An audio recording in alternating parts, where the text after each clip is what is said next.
Encontré este documental de History Channel, muy interesante para que las cosas malas de la historia no volvamos a repetirla. Es una joya. Que es el ascenso de la extrema derecha, muy ligada al narcotráfico, al poder. Es lo que nosotros llamamos el uribismo. El uribismo proviene de Álvaro Uribe, enemigo declarado de las FARC, que pronto se convertiría en presidente. Un hombre que empezó su carrera política en los años 80 en su región natal, Antioquía, cuya capital es Medellín, la ciudad del cártel. Volvamos al ascenso de Álvaro Uribe. Por sus investigaciones sobre el pasado de Uribe, el periodista Nacho Gómez ha recibido premios internacionales de investigación e innumerables amenazas de muerte. Por hacer la investigación que mostraba la existencia de un helicóptero del presidente Uribe en el laboratorio Tranquilandia. Entonces, pues, desde ahí vienen las amenazas. Y el hoy presidente de la República era en 1984 el dueño de un helicóptero que fue encontrado en el laboratorio de cocaína más grande jamás descubierto en la historia del narcotráfico.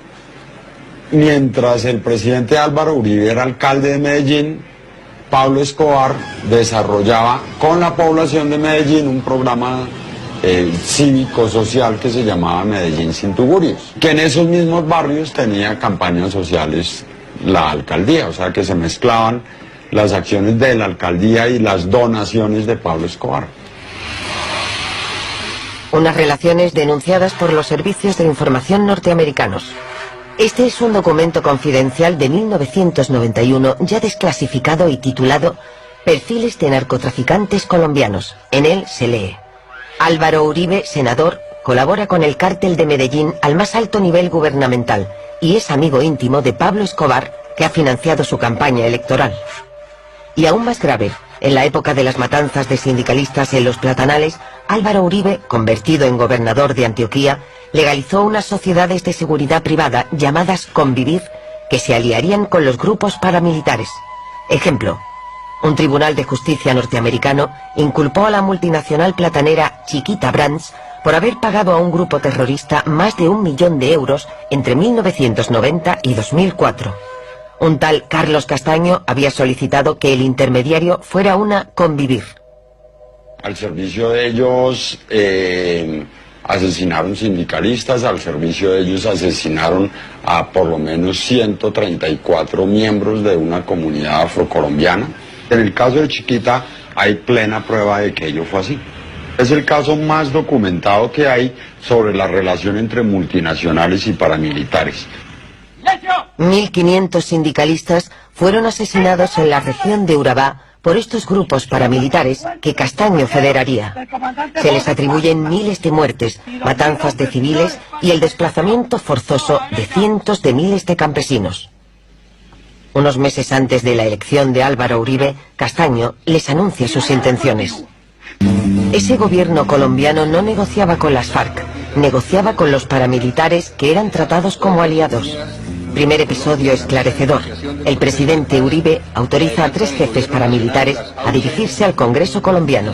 Uno es Salvatore Mancuso, sucesor de Castaño, a la cabeza de los paramilitares, imputado en 60 procesos por la muerte de 7.000 personas.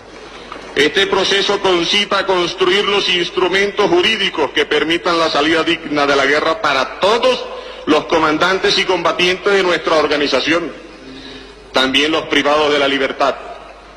Como recompensa a nuestro sacrificio por la patria, haber liberado de las guerrillas a media república y evitar que se consolidara en el suelo patrio otra Cuba o la Nicaragua de otrora, no podemos recibir la cárcel.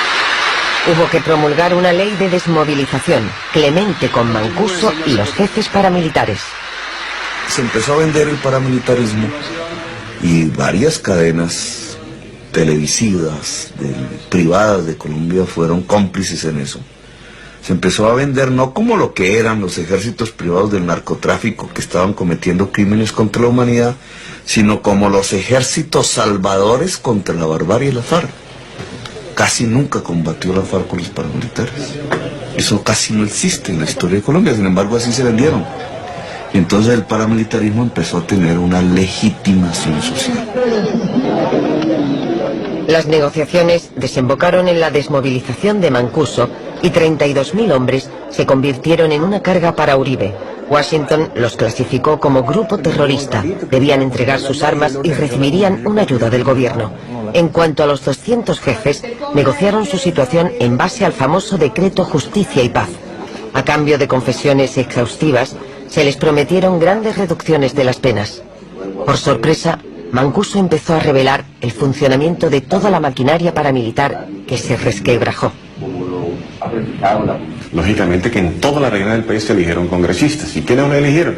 Esas poblaciones que direccionábamos directamente nosotros. Igual hacíamos también con alcaldes, igual se hicieron pactos para gobernación. Las revelaciones de Mancuso llevaron a una serie de detenciones. Según él, el 35% del Congreso había sido elegido gracias a los paramilitares. Varios senadores y jefes de campaña de la coalición uribista fueron encarcelados en La Picota en un ala privilegiada, donde hacían barbacoas familiares. El ala pronto fue bautizada por los detenidos como el Congresito. Lo cierto es que todos los caminos del paramilitarismo conducen al presidente Uribe, porque su círculo más cercano ya ha llegado allá. Para responder. La Corte Suprema de Justicia también inculpó al jefe de los servicios de inteligencia, Noguera, que fue acusado de eliminar los expedientes que relacionaban a políticos con paramilitares y traficantes. El país estaba sumido en una crisis calificada como parapolítica por la vinculación del paramilitarismo con la política. En el Congreso, el senador Petro osó denunciar directamente al presidente en el curso de un debate que hizo época.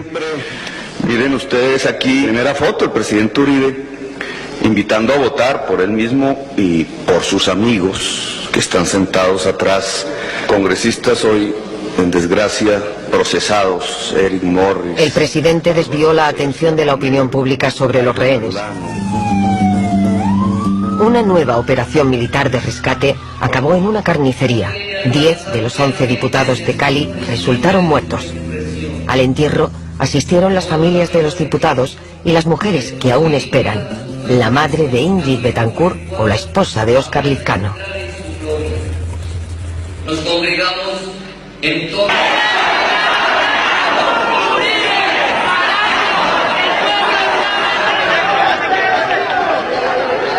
Y después todo fue muy rápido. El escándalo de la parapolítica alcanzó al aliado más cercano del presidente, su primo, Mario Uribe. Inculpado por la Corte Suprema, intentó refugiarse en una embajada. Más tarde se unió a los 25 parlamentarios ya encarcelados por sus conexiones paramilitares. En total fueron 63 los inculpados. La crisis del Congreso había llegado a lo más alto y empezó la desbandada de las filas uribistas. Para callar al pueblo, extraditaron a Salvatore Mancuso y a los 14 grandes jefes paramilitares a Estados Unidos por sorpresa. Sus ordenadores desaparecieron y acabaron las revelaciones que le costaron tan caras al presidente. Pero las asociaciones de víctimas de crímenes de Estado y paramilitares se manifestaron y la Corte Suprema fue más allá.